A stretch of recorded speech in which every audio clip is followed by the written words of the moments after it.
Culture, Djegele Festival 2025, l'édition 9 sous le signe de l'excellence culturelle. La ville de Boundiali se prépare à accueillir la 9e édition du Djegele Festival, festival international du balafon, du 5 au 12 avril 2025. Cet événement, dédié à la promotion du balafon, patrimoine immatériel de l'UNESCO, rassemblera artistes, artisans et passionnés de traditions africaines. L'annonce a été faite par Kone Dodo, directeur du Djegele Festival, le mercredi 12 mars 2025, lors d'une conférence de presse tenue au Palais de la Culture de Treichville. Cette année, placée sous le thème Balafon Djegele à l'ère du numérique et de l'intelligence artificielle, défis et perspectives, mettra en avant les enjeux de la modernisation et de la digitalisation du patrimoine culturel. Pour marquer cette édition, Madame Françoise Remac, ministre de la Culture et de la Francophonie, présidera les festivités de la 9e édition de l'événement culturel dans la région de la Bagoué. Haute figure de marque, la marraine du festival, professeur Mariette Kone, députée maire de Boundiali, apportera un soutien effectif à l'événement. Sa participation renforce la dimension sociale et éducative du festival. Au programme de cette activité, plusieurs figures de la scène musicale internationale sont attendues. Kone Dodo, directeur du festival, fait des précisions. Vous constaterez que le programme n'a pas beaucoup changé.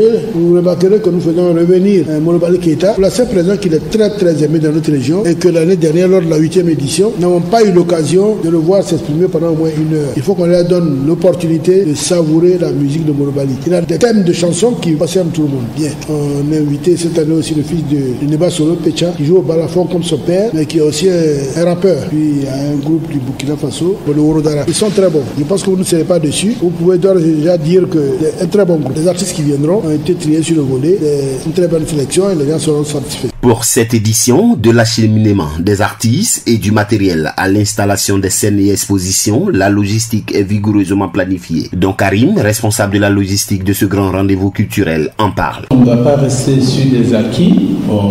Voilà. On a mis en place un dispositif qui sera juste un peu différent de celui de l'année écoulée. Et donc il comprendra bien évidemment les écrans, la scène, l'espace gastronomique, avec tout ce qu'il y a. Avec un petit centre d'information où vous pourrez recueillir les informations tous les jours sur le déroulé des journées et des différentes cérémonies. Et donc, je pense que c'est des choses assez importantes. Outre le volet festif, des ateliers et des conférences mettront en lumière l'importance du balafon dans la culture africaine, son histoire, sa fabrication et son rôle dans la transmission des savoirs ancestraux. Cette édition sera également l'occasion d'explorer comment le numérique et l'intelligence artificielle peuvent contribuer à la préservation et à la valorisation de cet instrument emblématique. Au cours de cette conférence de presse, Kone Dodo a conclu que le Djegele Festival est plus qu'un événement, c'est une célébration de l'identité culturelle africaine.